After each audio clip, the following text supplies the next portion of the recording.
Today we're looking at the 7900 GRE from AMD, which is sort of new, at least new to the worldwide market, coming in at $549. And interestingly, with its large number of compute units, I'm finding that its ray tracing performance has been bumped up quite a bit compared to the 7800 XT, leading to, well, what we're seeing right here. This is the 7900 GRE, which has the same MSRP as an RTX 4070 from Nvidia, and the 7900 GRE is actually winning in that ray tracing performance. Now, depending on the game, that's not always going to be the case, but this is not the only ray tracing win we're going to see for this GPU, which is kind of interesting from AMD. Now, overall, as you can see from the box, I am testing out the Power Color Hellhound cooler model, and thank you for Power Color for sending that over as a review sample.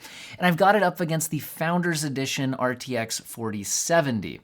Now, overall on this card, I'm running at its out-of-the-box settings, which does have the, it has a dual BIOS. So I have it on the OC mode out of the box, and overall, I do like the card, by the way. I do want to mention that I looked at Hardware Unboxed coverage of this launch, and they have a variety of different cooler models available, and I did want to point out that the Power Color Hellhound is running a lot cooler than the other models that Hardware Unboxed had available for testing. So anyway, that's the model I'm testing out here, which might give it better boost clocks, because I did see that depending on the particular reviewer, if you compare it to like the reference model and things like that some people had, you might see better results from these 7900 GREs from different cooler models getting the better boost clocks. Overall, the 7900 GRE should be available worldwide now. I am seeing them available in the United States, although not all of the models seem to be quite listed on the market yet. I am seeing them available at the $549.99 MSRP, and 4070s are actually available a little below their MSRP right now for certain models at about $530, but a bunch at $540 or $550. So in general, these cards are within about $20 of each other, and they have the same MSRP, which again is why it was pretty interesting to see the like I said, the 7900 GRE winning in some ray tracing tests. But let's back up and look at what exactly is going on here. I am going to shrink myself down to be absolutely tiny and out of the way while we talk about some performance numbers here. In Alan Wake 2 at 1440p high settings, there is no ultra preset. This is as high as it goes. And by the way, I'll also mention, pause this for 1 second, this game doesn't have TAA. It has either DLSS or FSR. You can run it at the full native resolution, so you're not upscaling, but you do get different image quality. Now, I chose to run these GPUs how I think people would actually use them, so DLSS on the Nvidia GPU, FSR on the AMD GPU, but that means that you're not getting identical image quality here, and I actually do think it's a bit of an advantage for the DLSS image quality. But performance-wise, 24% lead for that 7900 GRE without ray tracing enabled. When we kick on RT low, the 7900 GRE maintains a 10% advantage, so it loses some of its lead, but not all of it. We're hitting 53 versus 48 FPS, although we did have to go to quality level upscaling in order to hit this. So I will say it's an image quality advantage for DLSS. A little bit here, it's less sparkly in motion, things like that. But we did have that performance lead on the ray tracing. However, if we go up to the RT high settings, again, with quality level upscaling, now the 4070 takes a 54% advantage. However, I think we need to stop and talk about this for a second, because having a large performance lead in ray tracing is only relevant if you're going to actually use that setting. Notice that even with quality level upscaling involved right now, we're only hitting 37 frames per second for the 4070. So I actually think it's important to keep that in mind. The harder you push the ray tracing settings for Nvidia, the larger their lead, or they can gain a lead and then gain larger leads compared to AMD counterparts.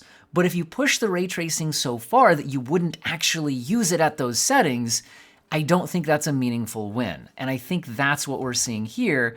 Although admittedly, the 4070 is at least playable at 37 FPS, but again, I don't think that's how most people would choose to use it. The 1% lows are an even larger advantage for the 4070 here, and you can see the frame time graph is very spiky on the 7900 GRE. But again, I don't think that's probably the settings people would be using.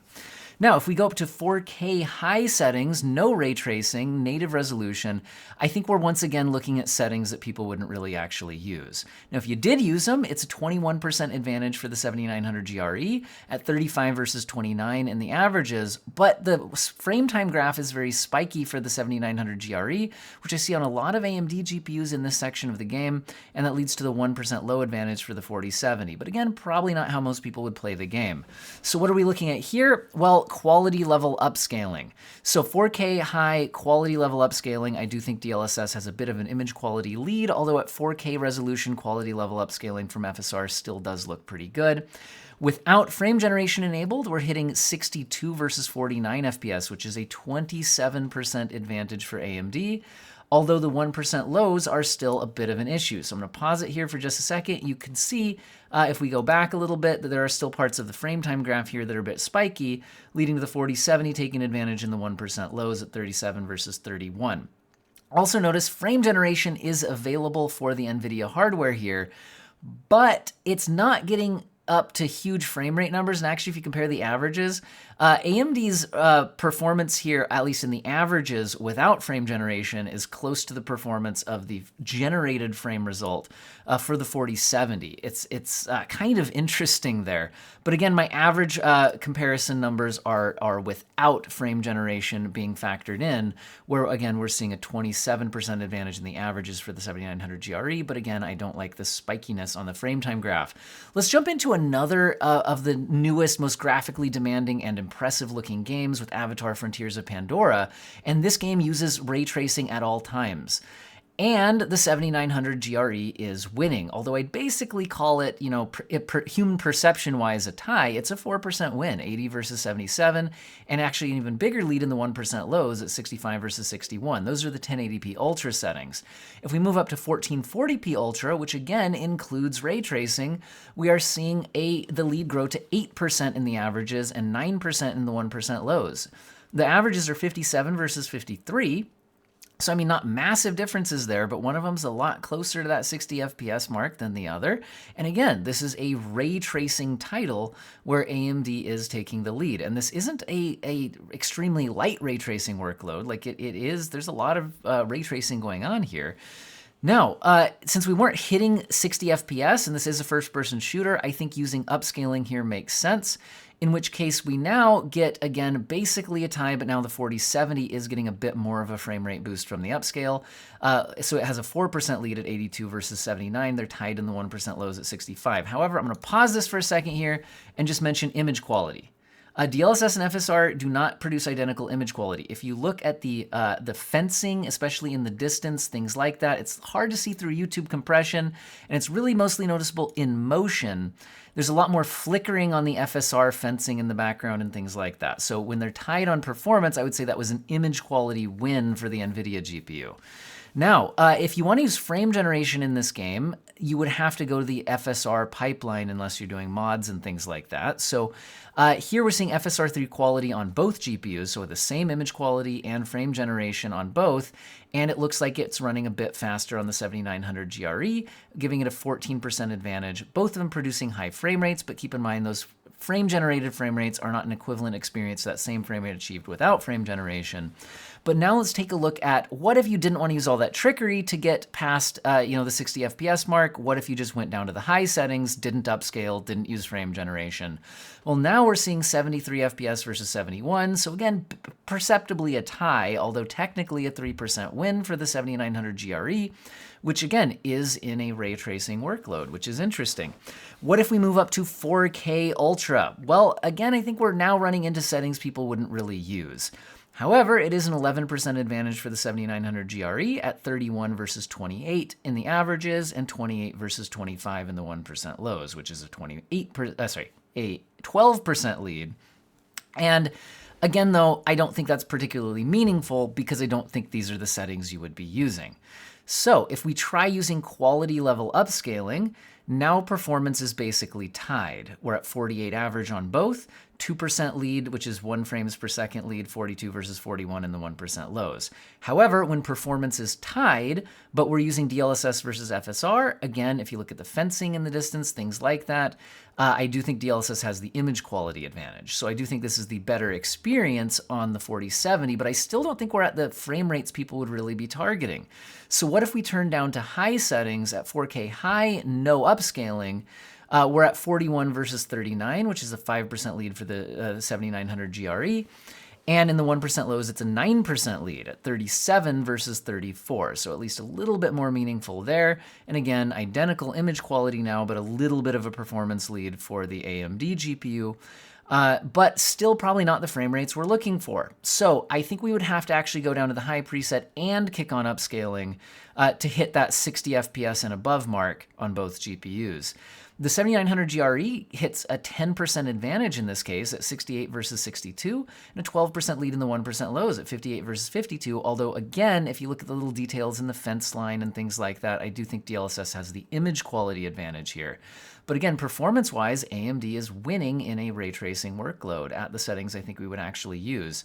Now, you could pursue frame generation, where both GPUs have to go down the FSR3 pathway in this game, and that gives us FSR3 quality, high settings, plus frame generation, frame rates of 103 versus 89, so 16% lead for the 7900 GRE and the averages on that. And again, now they're producing the same image quality because they're both using the FSR pipeline. Now, let's go ahead and move on to another game. How about Cyberpunk? This one's not a new game, but it did recently get Phantom Liberty. It's still quite popular, and it has had some ray tracing updates. But if we don't use ray tracing, this one's a bloodbath for the 7900 GRE. 1080p ultra settings, granted they're both doing great, but it's a 32% lead for the 7900 GRE at 155 versus 117, and a 36% lead in the 1% lows at 116 versus 85. If we go up to 1440p resolution, that lead grows even farther. I double-checked my results. It's a 46% lead for the 7900 GRE here. It's 102 FPS versus 70.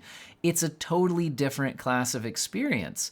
And the 1% lows are even worse at 80 versus 51. So 57% advantage in the 1% lows. So you're getting a smoother and higher refresh rate experience. But what if you want to use ray tracing? Well, if you want to kick on the new RT Overdrive path tracing mode, now the RTX 4070 takes a 52% lead, although it's still only hitting 44 FPS if you don't use frame generation. And if you do use frame generation, it only climbs to a little over 60. So let's talk about that for a second to decide, okay, so is this a realistic use case for the 4070?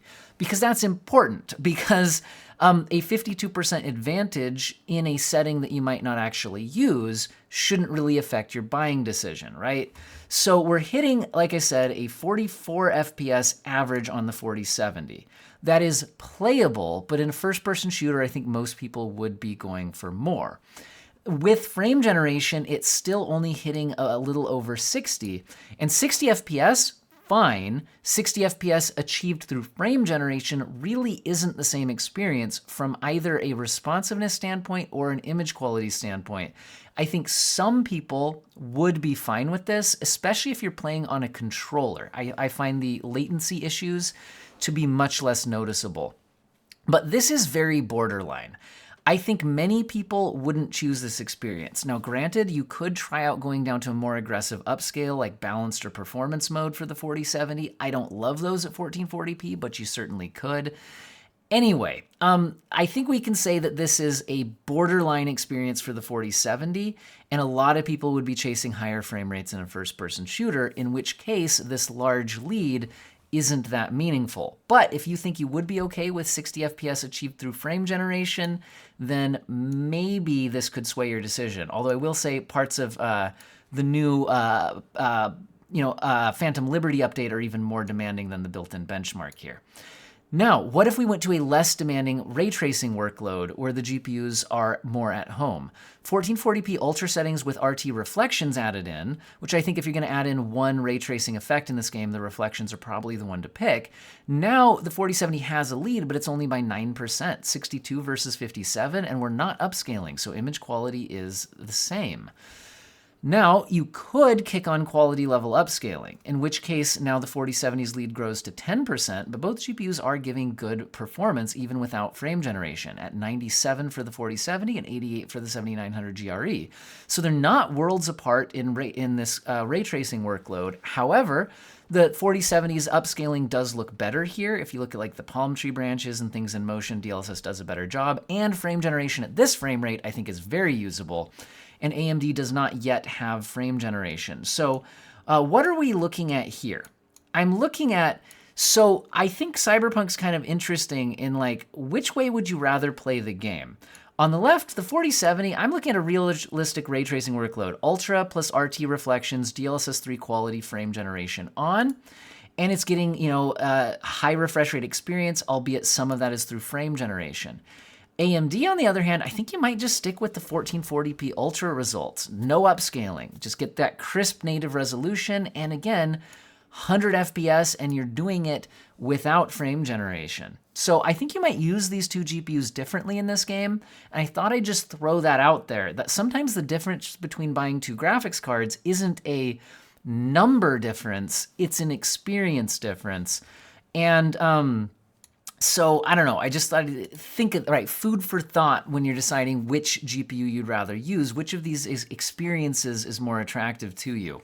But anyway, I'll pop out of the way again for our 4K Ultra results, where, again, no ray tracing at 4K here, and 4K Ultra, neither GPU is doing great, but 44 versus 28 is a 57% lead for the 7900 GRE. So again, when we're not ray tracing in this game, it is a demolishing victory for AMD, and the 1% lows are actually a 67% lead here at 35 versus 21. It's just a massive lead.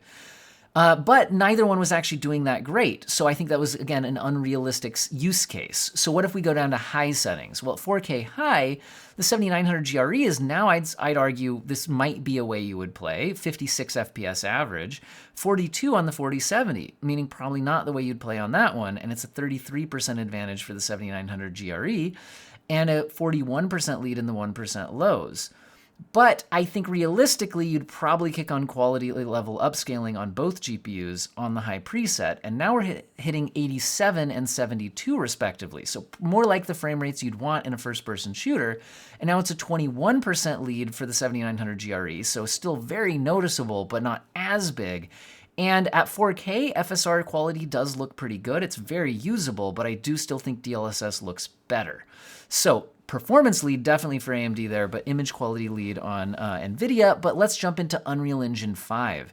In RoboCop Rogue City at 1080p epic settings, both are doing well, but it's a 22% lead for the 7900 GRE. That is very significant. 104 FPS versus 85, and a 19% lead in the 1% lows at 83 versus 70.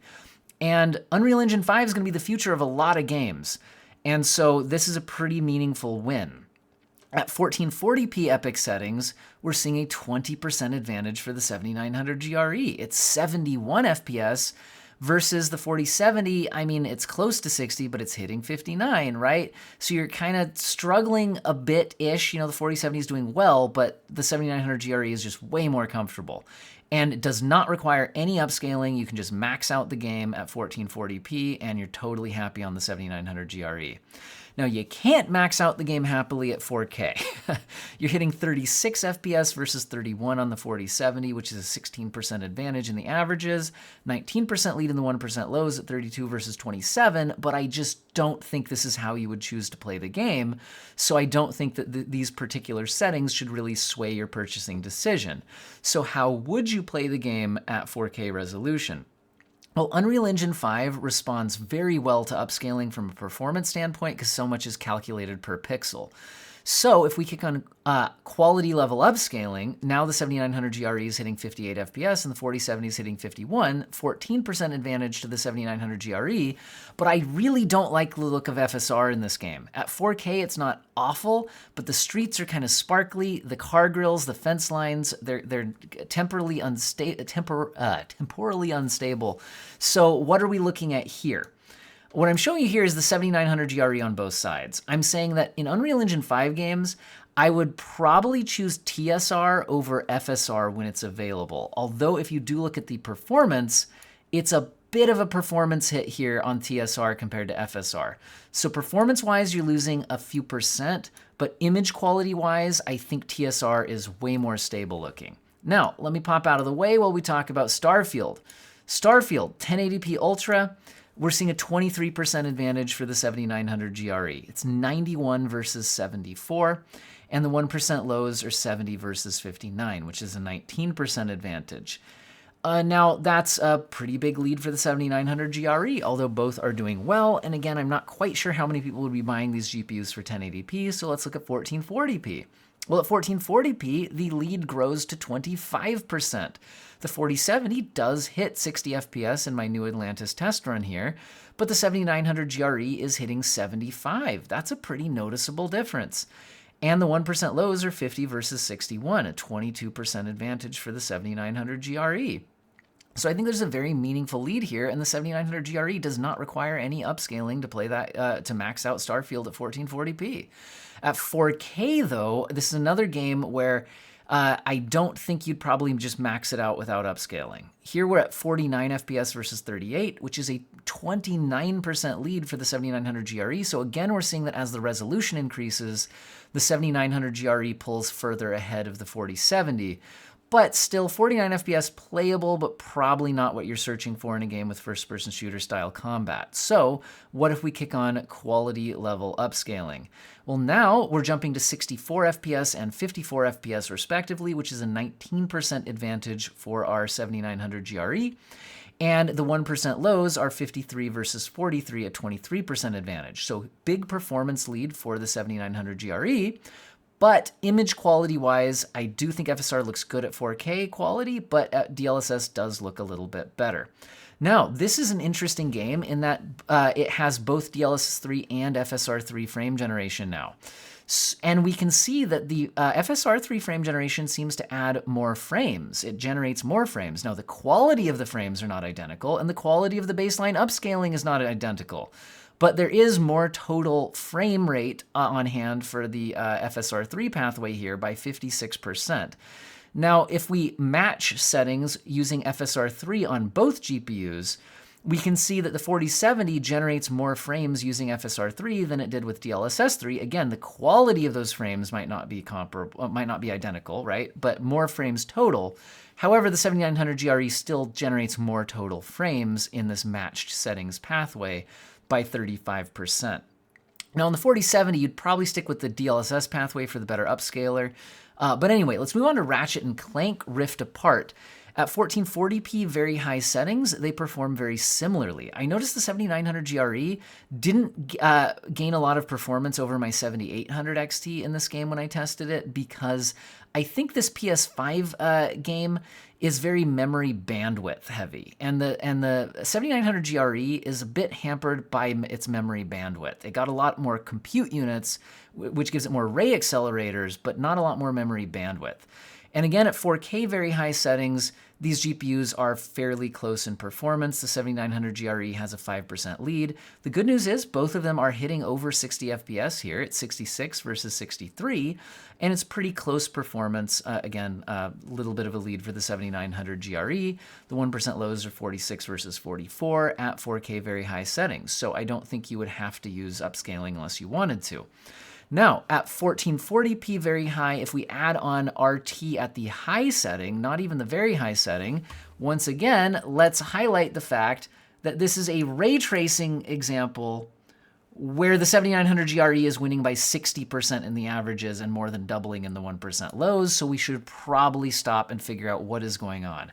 Because that's unexpected, because it didn't have a lead when we had ray tracing off. So why is Nvidia falling further behind when we enable ray tracing? And that's because ray tracing uses a lot of VRAM. And I haven't really talked about it much at this point because it hasn't been that relevant until now. The 7900 GRE has 16 gigabytes of VRAM, the 4070 has 12. The 7900 GRE with ray tracing enabled in this game is trying to allocate about 15 gigabytes of VRAM and actually trying to use a little bit over 12. And the 4070, my suspicion here is it's running out of VRAM, causing incredible spikes in its frame time graph, which is killing its 1% lows and also just affecting its overall results. Because what happens when your VRAM buffer isn't enough to cover what the game is asking for? Well, the game usually won't crash, although sometimes it can. What happens instead is it will have to access that information from system memory, which is slower and has more latency. So the performance slows down, and that's what we're seeing here. That can happen in stutters. Sometimes textures will fail to load properly. It kind of depends on the game. But what we're seeing here is just overall performance is slowing down as the 4070 tries to access VRAM, and thus we get a 60% performance advantage in the averages and a doubling of performance in the 1% lows for the GPU that has enough VRAM for these settings. So the next question might be is, well, would using DLSS to lower the internal resolution solve the problem for Nvidia? And the answer is not exactly. It helps the averages, but not the 1% lows. The 1% lows are still spiky. You'll also notice that frame generation doesn't gain hardly any more frames, and it doesn't solve the 1% lows issue. Why is that happening? Because frame generation requires VRAM too. So by using frame generation, you're actually still trying to spill over VRAM, and it doesn't really solve the problem. Anyway, let's go ahead and take a look at another game, Resident Evil 4 Remake at 1440p max settings. The max preset does include some kind of lightweight, grainy-looking RT reflections, but that is a ray tracing workload where our 7900 GRE is winning by 13% here, but both are doing really well. It's 112 versus 99 in the averages, and the 1% lows are 100 versus 90. Now, if you go to the prioritized graphics preset where there's no ray tracing involved, we see the 7900 GRE's lead grow to 22% at 158 versus 130. So again, both doing really well. The 1% lows are 25% lead for the AMD GPU at 145 versus 116. And so pretty big leads here, but both GPUs are doing very well. Now, what if we move up to 4K resolution? At 4K max settings, which again includes some ray traced reflections, we're seeing the AMD GPU hit 70 FPS. The 4070 is doing playable, but at 58. 21% lead for the 7900 GRE, 25% lead in the 1% lows. This game doesn't have DLSS, although it does have FSR. But I think in general, I would probably just turn off ray tracing in this game because the RT reflections don't even look very good. They're kind of grainy. I played with them turned off. I also turned off the screen space reflections when I played this game because they were grainy too. But anyway, at 4K prioritized graphics, which doesn't have ray tracing, both GPUs are doing a lot better. It's 87 versus 69, nice. And it's a 26% advantage for the 7900 GRE with the ray tracing turned off here at 4K. And that means you really don't need upscaling in this game. You can play 4K prioritized graphics, no upscaling, and things look sharp and play well. Now let's look at Call of Duty Modern Warfare 3. And for this game, I'm turning the graphic settings down to the basic preset because I'm assuming you're chasing high refresh rate, competitive style gameplay in a game like this. With that in mind, we're hitting 312 FPS on the 7900 GRE and 283 on the 4070. It's a 10% lead for the AMD GPU, but honestly, if you're hitting these frame rates and you're not getting the kill, it's your own skill issue. Now at 1440p basic settings, we're at 242 FPS on the AMD hardware and 210 for Nvidia. That's a 15% advantage for AMD, but the 1% lows are even larger advantage at 176 versus 130, a 35% lead in the 1% lows. And 1% lows can matter in a competitive game because that's your lowest 1%. That's like when it slows down the most. That's when you might be when you're sweaty trying to get that kill and frame rate drops a bit, right? Looks like I didn't sync this footage as well as I should have. Sorry for that. But anyway, at 4K basic settings, we're seeing 146 FPS versus 120, which is a 22% advantage for AMD. And the 1% lows actually have grown to a 44% lead at 104 versus 72. So an even larger lead there. So pretty significant differences in the 1% lows. Let's look at one last game. How about Baldur's Gate 3? At 1080p, we're just CPU limited when we're in Baldur's Gate 3 City. At 1440p, there might be some CPU limitation at certain points, but it's at least allowing some separation, giving a 12% lead for the 7900 GRE, but realistically, they're both doing great at 115 FPS versus 103 FPS. So both GPUs can handle Baldur's Gate rate maxed out at 1440p. And at 4K Ultra, even without upscaling, they both do a very good job as well. We're hitting 72 versus 60, 20% advantage to the 7900 GRE. But the 1% lows are actually giving advantage 4070 here, and we're seeing a little bit of these like spikes in the frame time graph at regular intervals on the AMD hardware, which is a little bit, you know, affecting the 1% lows. And I've seen this on other AMD GPUs I've tested in this game. But anyway, that's what I've tested out for you guys today. The goal was to test out, you know, a bunch of the latest games and find the settings you would actually use. And that's where I want to focus my final thoughts here. So which GPU is better? Which would you rather have? They cost about the same. Like I said, yes, some 4070s are about 20 bucks less. But at $550 to $530, that's not a huge difference. So which GPU would you rather have? Well, I think we saw that at 1440p resolution, the 7900 GRE is generally powerful enough to max out games with no upscaling required, at least if we're not talking ray tracing. And so, well, which one would I rather have? Well, if there's no, you know, DLSS versus FSR advantage going on there or anything like that, I'd say the 7900 GRE. It's often a pretty significant lead. Not always, but you know, seeing 20% leads or more wasn't totally uncommon, including in like our Unreal Engine 5 test we had and things like that. So kind of a big deal there. Now, when you move up to, well, actually staying at 1440p, which I think are going to be the target resolution for a lot of people buying this, then we do want to think about ray tracing, right? That's one of the Nvidia advantages. But like I said, in the lighter ray tracing workloads, like we saw, you know, RT low settings in Alan Wake 2, AMD not only kept up, it actually stayed ahead. When we move on to the high ray tracing settings, yes, Nvidia takes a big lead, but at settings, performance levels that you probably wouldn't want to use, right? The 4070 is not so powerful at ray tracing that it's just a max it out and forget it kind of setting. So with that in mind, I'm actually not that swayed by the ray tracing performance on the 4070. For example, in Avatar, 1440p Ultra, it's a ray tracing game, the 7900 GRE is winning. In, let's see, we had Cyberpunk, where yeah, in the path tracing mode, this 4070 has a big lead, but guys, in a first-person shooter, I'm not that impressed by 44 FPS average, and I don't really want to go that much more aggressive on upscaling on 1440p resolution. If we go up to, you know, ultra settings plus RT reflections, then yes, the 4070 has an advantage, but it's not massive.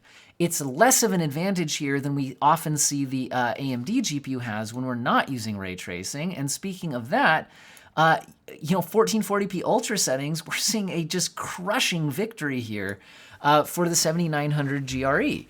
So overall, I'm not really that swayed by the ray tracing effects that we were able to test out here. I mean, we saw a few more where in Ratchet and Clank, the ray tracing effects used too much VRAM for our 4070. Where was our 1440p high, very high RT high? Yeah, where it just runs out of VRAM and DLSS doesn't stop the spikes in the 1% lows. So, you know, it's just, I'm not that sold on the 4070's ray tracing advantage because while it's there, when you crank the ray tracing settings extremely high, those are probably too high to comfortably use on the 4070. And in the lighter ray tracing workloads the 4070 can use comfortably, so can the 7900 GRE. And I think that's because it has so many compute units. And AMD's GPU style, you know, I think each compute unit is also a ray accelerator, the way it's designed. So by getting those additional compute units compared to the 7800 XT, it helps it out a little bit more in those ray tracing workloads, and it's paying off here against the 4070.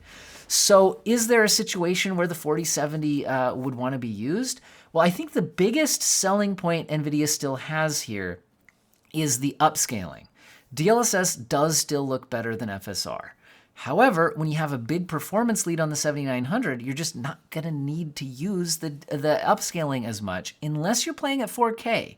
At 4K resolution, we were still often having to use upscaling, in which case I do think the NVIDIA upscaling is better. We can see it in the fine details, again, maybe not through YouTube compression super well, but like the little fence line details and things like that are less stable on the FSR image, things like that. It is noticeable. But at 4K resolution, if you're using quality level upscaling, I do think FSR is pretty usable. At the lower resolutions, the image quality advantages for DLSS are much more apparent. Also, the farther you push those settings, they become more apparent. But at 4K quality upscaling, FSR is pretty usable. Yes, DLSS is better, but the 7900 GRE also expands its performance leads at 4K, which is also something to keep in mind. Again, at 4K settings, the like here we're seeing that, okay, the quality level upscale does look a little better for DLSS, but it's a 14% performance advantage. So with quality level upscaling here, the 7900 GRE can basically be hitting just about 60 FPS, but the 4070 is closer to 50, right? It's a noticeable difference. So in general, I guess what I'm saying is, I think AMD's kind of got the recipe here for being very competitive with the Nvidia product, and a lot of people, I think, if you're honest with yourselves, should say the 7900 GRE is the way to go.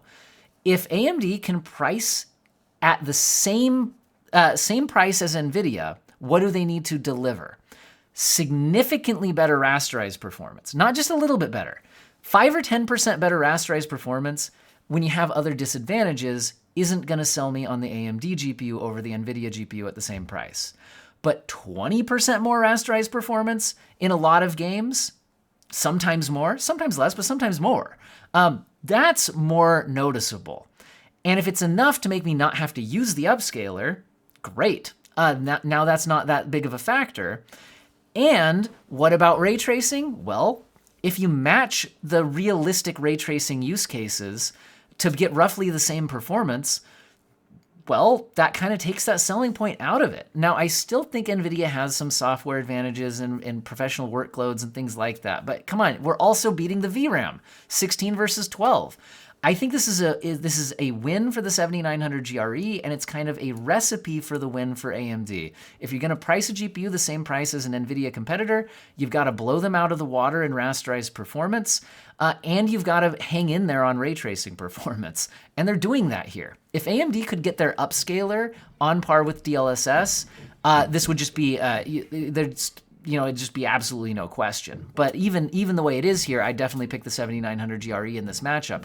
The question I'll look at in my next video is, what if you paid $50 more for the 4070 Super? That gets a lot more performance than the baseline 4070. So if you can stretch your budget $50, well, we'll find out in the next video. Hope you guys found this video useful and or interesting. My kids are getting home. You can probably hear that. Video's getting long, so I'm probably going to end it here. But huge thank you to viewers, commenters, subscribers, channel members who click the join button to directly support the channel financially. That is huge. Massive thank you for those of you who can afford to do that. You get a little badge on your comments, and it's easier for me to find the comments and things like that. Anyway, I hope everyone has an excellent day.